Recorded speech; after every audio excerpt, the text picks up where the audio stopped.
ഒരു മന്ത്രി ഭരണഘടനാ വിരുദ്ധ പരാമർശത്തിന്റെ പേരിൽ രാജിവെക്കുക, പോലീസ് ആ കേസ് അന്വേഷിക്കുക, അദ്ദേഹം മനഃപൂർവ്വം അവഹേളിച്ചിട്ടില്ലാതൊരു റിപ്പോർട്ട് കൊടുക്കുക, അദ്ദേഹം മന്ത്രിസ്ഥാനത്തേക്ക് തിരിച്ചു വരിക, അതിനുശേഷം തുടരന്വേഷണം ആവശ്യപ്പെട്ട് കോടതിയിൽ പരാതി എത്തുക, അതുമായി ബന്ധപ്പെട്ട ഹൈക്കോടതി അതിൽ തുടരന്വേഷണം വേണം എന്ന കാര്യത്തിൽ തീരുമാനമെടുക്കുക, ക്രൈംബ്രാഞ്ച് തന്നെ അന്വേഷിക്കണം, ഇന്റഗ്രിറ്റിയുള്ള പോലീസ് ഉദ്യോഗസ്ഥരെ കൊണ്ട് അന്വേഷിക്കണം, എത്രയും പെട്ടെന്ന് അന്വേഷണം പൂർത്തിയാക്കണം തുടങ്ങിയ കാര്യങ്ങളിൽ തീരുമാനമെടുക്കുക.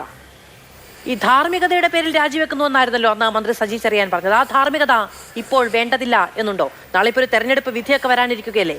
ജനാധിപത്യം എന്നൊന്നുണ്ട്. ജനാധിപത്യം, മതനിരപേക്ഷത, പിന്നെ അദ്ദേഹം പറഞ്ഞ ചില കാര്യങ്ങൾ ഒക്കെ നമ്മുടെ സമൂഹത്തിനും ബാധകമാണ് അല്ലെ? രാഷ്ട്രീയത്തിൽ നേര്, നെറി, ഒരു നിമിഷം, രാഷ്ട്രീയത്തിൽ നേര്, നെറി, ധാർമ്മികത, അങ്ങനെ പലതുമുണ്ട് എന്നൊക്കെ ചിലർ പറഞ്ഞു വെച്ചിട്ടുണ്ട്.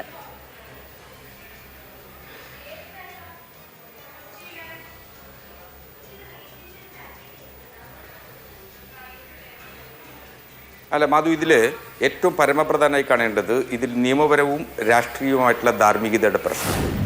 നിയമപരമായിട്ടുള്ള ധാർമ്മികതയാണ് ഇതിൽ ഏറ്റവും പരമപ്രധാനമായി കാണേണ്ടത്. ഒരു ഭരണഘടനയെ അവഹേളിച്ചു എന്ന് പറഞ്ഞ് prevention of insult to national honours act പ്രകാരം സെക്ഷൻ 2 പ്രകാരം എടുക്കപ്പെട്ടിട്ടുള്ള ഒരു കേസിൽ അതിൻ്റെ അന്വേഷണം കീഴ്പ്പായ്പൂർ പോലീസ് നടത്തുകയും അന്വേഷണ റിപ്പോർട്ട് കോടതി മുമ്പാകെ ഹാജരാക്കുകയും ആ അന്വേഷണ റിപ്പോർട്ട് റഫർ റിപ്പോർട്ടായി കോടതിയിൽ ഹാജരാക്കുകയും ചെയ്തു എന്നുള്ളതാണ് പരാതിക്കാരന് ലഭിച്ചിട്ടുള്ള, അല്ലെങ്കിൽ പരാതിക്കാരൻ്റെ ഏറ്റവും വലിയ പരാതിയായി അദ്ദേഹം ഹൈക്കോടതിയിൽ പോയിട്ടുള്ളത്. ഇതിൽ നിയമപരമായ പ്രശ്നങ്ങളുണ്ട്. ആ നിയമപരമായ പ്രശ്നമാണ് ഏറ്റവും പരമപ്രധാനമായി പരിശോധിക്കപ്പെടേണ്ടത്. 156(3) CRPC പ്രകാരം മജിസ്ട്രേറ്റ് നൽകിയിട്ട് ഡയറക്ഷൻ്റെ അടിസ്ഥാനത്തിലാണ് കീഴ്വായ്പൂർ പോലീസ് ഇത്തരമൊരു കേസ് എടുത്തിട്ടുള്ളത്. ആ കേസിൽ ഒരു റഫർ റിപ്പോർട്ട് ഫയൽ ചെയ്ത് കഴിഞ്ഞാൽ സ്വാഭാവികമായും ഒരു പരാതിക്കാരനെ സംബന്ധിച്ചിടത്തോളം അതിൽ പ്രൊട്ടസ്റ്റ് കംപ്ലൈൻറ്റ് ഫയൽ ചെയ്യാം. അത്തരത്തിൽ അദ്ദേഹം ഒരു ക്രിമിനൽ MB ഫയൽ ചെയ്തിരുന്നു. ആ ക്രിമിനൽ MB 15/5/2023 അത് കോടതി നിരാകരിക്കുകയും അതിനെ തുടർന്ന് അദ്ദേഹത്തിന് ചെയ്യാനുള്ള നിയമപരമായ വഴി എന്ന് പറയുന്നത് ജില്ലാ കോടതി റിവിഷൻ കൊടുക്കുക എന്നുള്ളത് മാത്രമായിരുന്നു. അതിനു പകരം അദ്ദേഹം ചെയ്തത് റിട്ട് പെറ്റീഷൻ ക്രിമിനലായിട്ട് ഹൈക്കോടതി മുമ്പാകെ ആർട്ടിക്കിൾ 226 കോൺസ്റ്റിറ്റ്യൂഷൻ പ്രകാരം ഹൈക്കോടതി മുമ്പാകെ കൊടുക്കുകയും ഹൈക്കോടതി അതിനെ സംബന്ധിച്ച് സമഗ്രമായി കേൾക്കുകയും റിട്ട് ജുഡിസിക്ഷൻ 226 പ്രകാരം നിൽക്കില്ലെന്ന ബോധ്യം ഹൈക്കോടതിക്ക് ഉണ്ടായിരുന്നിട്ട് കൂടിയും അതിനുശേഷം 227 ആർട്ടിക്കിൾ പ്രകാരം ഹൈക്കോടതിക്ക് കേരളത്തിലെ മറ്റ് എല്ലാ കോടതികളിലുമുള്ള സവിശേഷ അധികാരം ഉപയോഗിച്ച്, സൂപ്രണ്ടിങ് അധികാരം ഉപയോഗിച്ചുകൊണ്ട് ഹൈക്കോടതി ഇത്തരമൊരു വിധി പ്രഖ്യാപിച്ചിരിക്കുന്നു എന്നുള്ളതൊരു നിയമപ്രശ്നം തന്നെയാണ്. ആ നിയമപ്രശ്നത്തിന് പരിഹാരം കാണുക എന്നുള്ളതാണ് പരമപ്രധാനമായി ചെയ്യേണ്ടിയിരുന്നത്.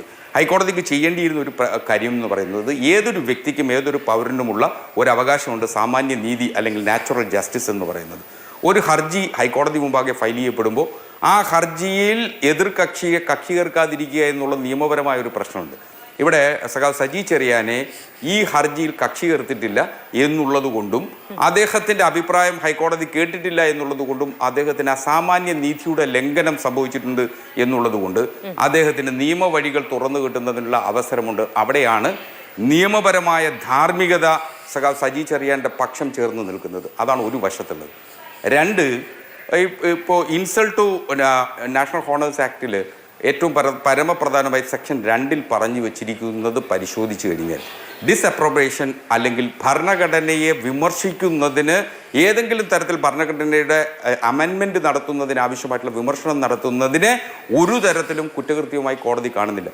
ഇവിടെ സജി ചെറിയാൻ നടത്തിയിട്ടുള്ള പ്രസംഗം എന്ന് പറയുന്നത് അതൊരു സ്വകാര്യ ചടങ്ങാണ്. ഞാൻ ആ വാക്ക് വളരെ കൃത്യമായിട്ട് ഉപയോഗിക്കാൻ കാരണം സ്വകാര്യ ചടങ്ങ് എന്ന് പറയുന്നത് CPM പ്രവർത്തകരെ മാത്രം ഉൾപ്പെടുത്തിക്കൊണ്ട് നടത്തുന്ന ഒരു യോഗത്തെ സംബന്ധിച്ച് അല്ലെങ്കിൽ ഒരു കൂട്ടായ്മയെ സംബന്ധിച്ച് അതൊരു സ്വകാര്യ ചടങ്ങായി മാത്രമേ നിയമത്തിലോ അല്ലെങ്കിൽ ഏതൊരു തരത്തിലോ പരിശോധിക്കാൻ കഴിയും. അത്തരമൊരു സ്വകാര്യ ചടങ്ങിൽ അദ്ദേഹം നടത്തിയിട്ടുള്ള പരാമർശം എന്ന് പറയുന്നത് section 2 prevention of national honours insult to national honours ആക്ടിൻ്റെ ഒഫൻസിൻ്റെ പരിധിയിൽ വരികയേയില്ല. കാര്യം പബ്ലിക് പ്ലേസിലായിരിക്കണം, അല്ലെങ്കിൽ പബ്ലിക്കിന് അത് കേൾക്കുന്നതിനുള്ള അല്ലെങ്കിൽ പബ്ലിക് പ്ലേസിൽ അല്ലാതിരിക്കുന്നിടത്തോളം കാലം അത് നിയമപരമായി കുറ്റകൃത്യമായില്ല. അത് പരിശോധിക്കപ്പെടേണ്ടത് ഒരു കോടതിയാണ്. കോടതി അത് വീണ്ടും പരിശോധിച്ചിട്ട്. ഇനി മൂന്നാമത്തെ ഒരു പ്രശ്നം ഇതിൽ ഉദിക്കുന്നതെന്ന് പറയുന്നത് അദ്ദേഹം ഉയർത്തിയിട്ടുള്ള വാദമുഖങ്ങളെ സംബന്ധിച്ച് അദ്ദേഹം പറഞ്ഞിട്ടുള്ള വാക്കുകളെ സംബന്ധിച്ചിട്ടുണ്ട്. കുന്തവും കുടച്ചക്രവും എന്ന് പറയുന്നത് അദ്ദേഹം ഒരു ഓണാട്ടുകരക്കാരനാണ്. ഓണാട്ടുകരയുടെ ഭാഷാപ്രയോഗങ്ങൾ നമുക്കറിയാം. മലയാള ഭാഷയിൽ ഓരോ പ്രാദേശിക ഭാഷാപ്രയോഗങ്ങൾ പലയിടത്തും ഉള്ളതുപോലെ ഓണാട്ടുകരയ്ക്ക് സ്വന്തവും സ്വതന്ത്രവും സ്വത്വബോധവുമുള്ള ഭാഷാപ്രയോഗങ്ങളുണ്ട്. പ്രകാശം പരത്തുന്നവൻ എന്നൊക്കെ ചിലയിടങ്ങളിൽ ഉണ്ടത്രേ. അല്ല, അത് നമുക്ക് അത് ശബ്ദധാരാവലിയിലുള്ള വാക്കാണ്. അതിലെ അർത്ഥം ശബ്ദധാരാവലിയിൽ പറയുന്നു. ഇപ്പൊ കുന്തവും കുടച്ചക്രവും എന്ന് പറയുന്നത് ഓണാട്ടുകാരെ സംബന്ധിച്ചിടത്തോളം, ഓണാട്ടുകരക്കാരെ സംബന്ധിച്ചിടത്തോളം പലപ്പോഴായി അവർ ഉപയോഗിക്കുന്ന ഭാഷാപ്രയോഗമാണ്. അത് ഏത് അർത്ഥത്തിലോ ഏത് കണ്ടക്സിൽ ഉപയോഗിക്കുന്നു എന്നുള്ളതാണ് ഏറ്റവും പരമപ്രധാനം. ഇപ്പോൾ കുന്തം എന്ന് പറയുന്നത് മൂർച്ചയേറിയ ആയുധം എന്ന അർത്ഥത്തിൽ അതിനെ പോസിറ്റീവായി നമുക്കെടുക്കാം. പോസിറ്റീവായി അതിനെ ചിന്തിച്ചാൽ, അല്ലെങ്കിൽ കുടച്ചക്രം എന്ന് പറയുന്നത് പഴയ കാലത്ത് ഓലക്കുടകൾക്ക് മെയ്യുന്നതിന് മുമ്പുള്ള മുകളിലത്തെ ചക്രതയാണ് കുടച്ചക്രം എന്ന് പറയുന്നത്. ഒരുപക്ഷെ മഴ നനയാതിരിക്കുക എന്ന അർത്ഥത്തിൽ ഭാഷാപ്രയോഗങ്ങളെ പരിശോധിച്ച് കഴിഞ്ഞാൽ അങ്ങനെ വേണമെങ്കിൽ നമുക്ക് വ്യാഖ്യാനിക്കാൻ. അപ്പോ ഓലക്കുടയുടെ മുകളിലുള്ള സാധനത്തെയും കുറിച്ച് നമ്മുടെ ഭരണഘടനയിൽ പരാമർശമുണ്ടോ? പ്രിയാമ്പിളിൽ പരാമർശമുണ്ടോ? അങ്ങ് അഭിഭാഷകൻ കൂടിയല്ലേ? അല്ല, അങ്ങനെയല്ല. അത് ഒരു പക്ഷേ അത് നമുക്ക് വ്യാഖ്യാനിക്കുമ്പോൾ അത്തരത്തിൽ വ്യാഖ്യാനിക്കാൻ കഴിയും. കാര്യം കുന്തം എന്ന് പറയുന്നത് ഭരണഘടനയുടെ പ്രിയാമ്പിൾ മൂർച്ചയേറിയ ആയുധം എന്ന അർത്ഥത്തിൽ അദ്ദേഹം പോസിറ്റീവായിട്ട് ഉപയോഗിച്ചു എന്ന് പറഞ്ഞാൽ ഭരണഘടനയിലെ ആ പ്രിയാമ്പിളിലുള്ള ഓരോ വാക്കുകളും മൂർച്ചയുള്ളതാണ് എന്ന് അദ്ദേഹം ഉദ്ദേശിച്ചിരുന്നു എന്നും, മനുഷ്യനെ അല്ലെങ്കിൽ ഭരണഘടന ഇന്ത്യയിലെ ജനങ്ങളെ സംരക്ഷിച്ചു നിർത്തുന്നതിനാവശ്യമായിട്ടുള്ള കുടച്ചക്രം പോലെ നിൽക്കുന്നു എന്ന അർത്ഥത്തിലുമാണെന്ന് അദ്ദേഹം ഒരു വ്യാഖ്യാനം നടത്തിയാൽ ആ വ്യാഖ്യാനത്തെ വിശ്വസിക്കാതിരിക്കാൻ നമുക്കാവില്ല. അത് പോസിറ്റീവായി കാണുന്നതിന് പകരം നെഗറ്റീവായി അതിനെക്കുറിച്ച് ചിന്തിച്ചു കഴിഞ്ഞാൽ റബ്ബിഷ് എന്ന ഇംഗ്ലീഷ് ഭരണഘടനയിൽ അതൊക്കെ ഉണ്ട് എന്നാണ് പറയുന്നത്. ഭരണഘടനയിലുള്ള ചില വാക്കുകളെ ഇങ്ങനെ വ്യാഖ്യാനിക്കാം എന്നല്ല. ഞാനതിന്റെ പദാനുപദം വായിക്കാൻ തയ്യാറാണ്. ഇന്ത്യയിൽ ഏറ്റവും കൂടുതൽ ജനങ്ങളെ കൊള്ളയടിക്കാൻ പറ്റിയ ഭരണഘടനയാണ് എഴുതി വെച്ചിരിക്കുന്നത്. ബ്രിട്ടീഷുകാരൻ പറഞ്ഞു തയ്യാറാക്കി കൊടുത്ത ഒരു ഭരണഘടന ഇന്ത്യക്കാരൻ എഴുതി വെച്ചു. അത് ഈ രാജ്യത്ത് 75 വർഷമായി നടപ്പിലാക്കുന്നു. ഇന്ത്യൻ ഭരണഘടനയിൽ മതേതരത്വം, ജനാധിപത്യം, കുന്തം, കൊടച്ചക്രം എന്നിങ്ങനെയൊക്കെയുണ്ട് എന്നാണ് പറയുന്നത്. അപ്പോ ഈ പറയുന്ന മൂർച്ചയേറിയ ആയുധവും ഓലക്കുടയുടെ മുകളിലുള്ള കുടച്ചക്രവും എന്ന് പറഞ്ഞ് വ്യാഖ്യാനിക്കാം എന്നല്ല അദ്ദേഹം പറഞ്ഞത്. അതൊക്കെ എഴുതി വെച്ചിട്ടുണ്ട് എന്നാണ്. അങ്ങനെ എഴുതി വെച്ചിട്ടുണ്ടോ? മധു, അതിന് മറ്റൊരു അർത്ഥം ഇപ്പൊ രണ്ടാമത് പറഞ്ഞിരിക്കുന്നത് രാജ്യത്തെ ക്ലാസ് ഡിഫറൻസിനെ സംബന്ധിച്ച് ഇന്ത്യൻ ഇപ്പോൾ ഉദാഹരണത്തിന് ഭരണഘടന ഉപയോഗിക്കപ്പെടുന്നത് പരമോന്നത കോടതികളിലാണ്. ഹൈക്കോടതികളിലും അതുപോലെ വ്യാഖ്യാനിക്കാൻ തയ്യാറായിട്ടാണ് ഇന്നതൊക്കെയാണ്. പക്ഷെ അതൊരു പോസിറ്റീവായി അല്ലെങ്കിൽ റെസ്പെക്ട്ഫുൾ ആയി അതിനെ കാണാൻ കഴിയില്ല എന്ന് ഈ പറയുന്ന ഉത്തരവിൽ പറഞ്ഞു വെച്ചിട്ടുണ്ട്. പക്ഷേ അവിടെ ഒരു പ്രശ്നമുള്ള വെച്ചാൽ കുന്തവും കുടച്ചക്രവും അവിടെ നിൽക്കട്ടെ. ഇനിയിപ്പോൾ അത് ഉദാത്തമായി നമ്മുടെ ഭരണഘടന നമ്മളെയൊക്കെ കാത്തു സൂക്ഷിക്കുന്നു എന്ന് പറയാനുള്ള, നേരത്തെ പറഞ്ഞതുപോലെയുള്ള ഒരു ഉപമയായി അവിടെ നിൽക്കട്ടെ. വരും കാലം അങ്ങനെ വായിച്ചു മനസ്സിലാക്കട്ടെ. പക്ഷേ 12ാമത്തെ പേജിൽ, ഈ വിധിയുടെ 12ാമത്തെ പേജിൽ കൃത്യമായി എഴുതി വച്ചിരിക്കുന്ന ഒരു കാര്യമുണ്ട്. അത് 2 വശം കണക്കാക്കേണ്ടത് പോലുമില്ല. എന്തിനെ കുറിച്ച്? കോൺസ്റ്റിറ്റ്യൂഷൻ എന്ന് പറയുന്നത് ജനങ്ങളെ കൊള്ളയടിക്കാനായി ഉള്ള പറ്റിയ ഭരണഘടനയാണ് എഴുതി വച്ചിരിക്കുന്നത് എന്ന് പറയുന്നതിനെ കുറിച്ച് ഒരു ചർച്ചയുടെ തന്നെ ആവശ്യമില്ല.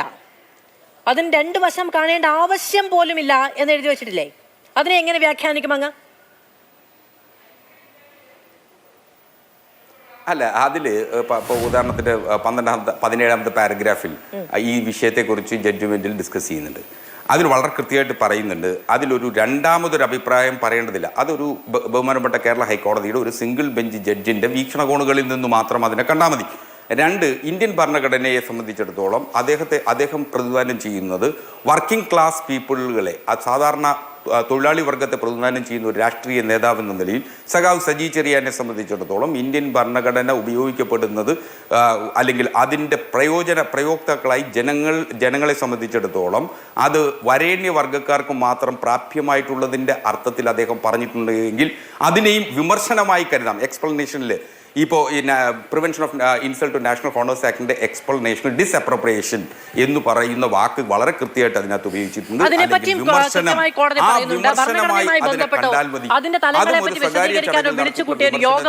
ഒരു ചർച്ചയോ അതല്ല അന്ന് അവിടെ നടന്നത് എന്നുള്ളത്. സ്വകാര്യ ചടങ്ങെന്നൊക്കെ അങ്ങ് വിശദീകരിച്ചോളൂ. രാഷ്ട്രീയ പാർട്ടികളുടെ സമ്മേളനം അല്ലെങ്കിൽ പരിപാടികൾ എന്ന് പറയുന്നത് സ്വകാര്യ ചടങ്ങുകളുടെ പരിധിയിൽ വരുന്നതല്ല എന്ന് എനിക്കും അങ്ങേക്കും കേട്ടുകൊണ്ടിരിക്കുന്ന എല്ലാവർക്കും അറിയാവുന്ന ഒരു കാര്യമാണ്.